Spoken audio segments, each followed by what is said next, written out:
Hello, all you beautiful people out there, and welcome to my channel. If you're new, why don't you go down, hit the subscribe button, and ring the bell so you don't miss any episodes. For my fans and subscribers, welcome back. You are the lifeblood of this channel, and I really appreciate you. Today's topic is Jim Jones and his legal eagle. Not much else I need to say. Let's get on with the video. I am trying to speak a bit faster, so those of you who listen to me at 1.25 or 1.5 may want to try listening to me at 1 for this one episode. The reason I speak slowly is because I was mainly raised in the southern United States, and southerners do tend to speak slowly. Obviously, then, Stoen returned to Ukiah, where he worked for the temple as an unpaid advisor. He also worked in the highest levels of the county legal system, which benefited Jones. He worked for the temple after work and on weekends. He worked in the DA's office. He would often spend sessions solely with Jim, who prattled on about his grand visions and how he expected Stoen to figure out a way to legally complete them. Stoen lacked sophistication, but more than made up for it in commitment and enthusiasm. Tim didn't think that Jones himself was divine, but had been chosen for a divine purpose. Perhaps more than anyone else, Stoen believed in and admired Jones, and Jones seemingly reciprocated. Everyone in the temple thought that they had a special friendship. Well, Jones actually tried to make everybody in his inner circle feel special. However, there was no real personal relationship. They never exchanged confidences. It was all business. Jones valued Tim for his legal expertise, and Stoen was ripe for manipulation because he believed God was moving too slowly in guiding humans toward better behavior, and action was needed pronto. When Stoen returned to Ukiah, he brought his fiancée with him, Grech, a 19-year-old with enthusiasm to spare.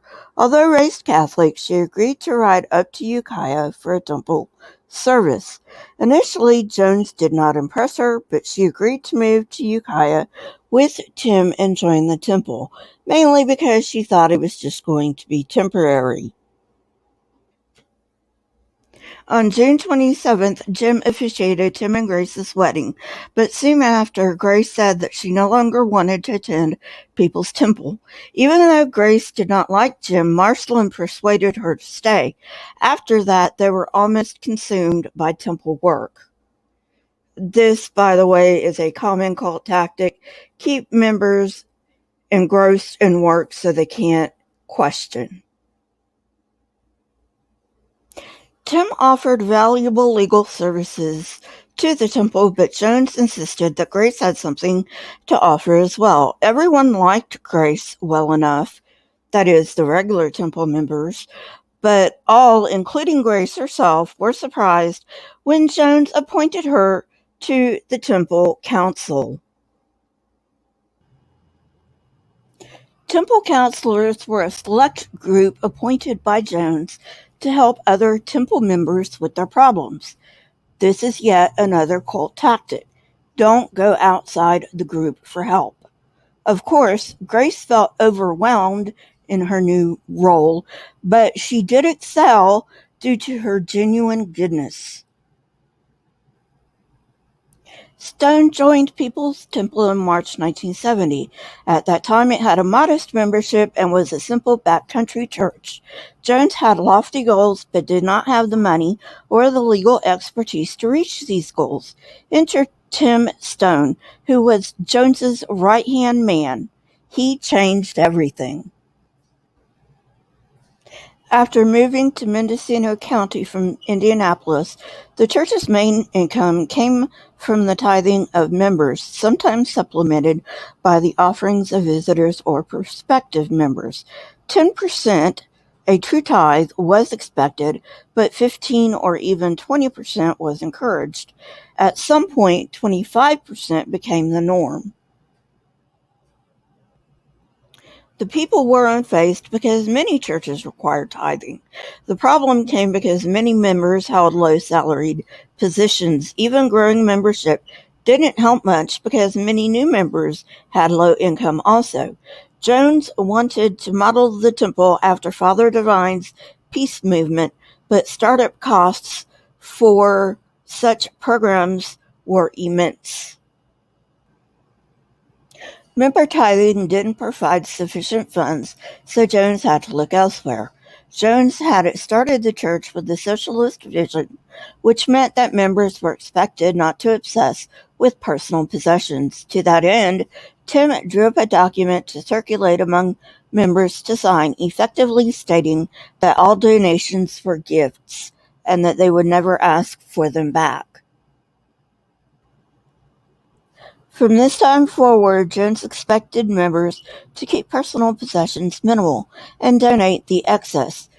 Clothing had utilitarian features because they could be redistributed to those who had less clothing, but members were also expected to give up, for example, televisions.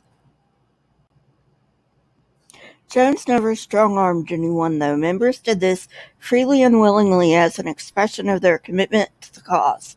Jones complied with this as well, being among the first to sign. This donated property was inventoried, priced, and sold in temple-operated stores. This generated additional income, which Jones used for further ventures like care facilities.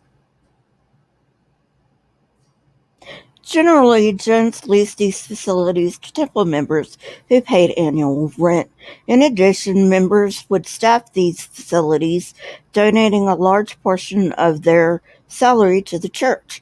The care people received in these facilities usually exceeded state requirements, and clients paid disability or Social Security. It was a win-win scenario. Jones took another step to financial growth in 1970.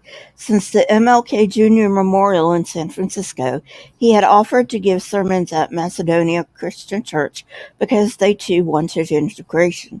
However, these appearances benefited Macedonia more than the temple. Since he now had funds, he occasionally leased space for temple programs at a school in that area of town. At these programs, Jones denounced racism and performed healings, all while his Bay Area reputation grew. Audiences slowly changed from almost all black low income to being racially mixed. The space comfortably held 500, but soon there was standing room only. Some people even wanted to move to Mendocino County to become members of People's Temple. Not only did these appearances provide funds in and of themselves, but new members brought more tithes and property donations. These newly recruited members were relatively rich compared to the other members, although he also continued to attract minimum wage employees. These wealthier newcomers almost always jumped at the chance to help the cause, offering their fine jewelry or pink slips to their cars. Not all newcomers were so eager, but the temple nonetheless received significant funds from them. Many who owned houses turned over deeds, and Jones soon started flipping property. Flipping is basically uh, selling houses at a profit very fast.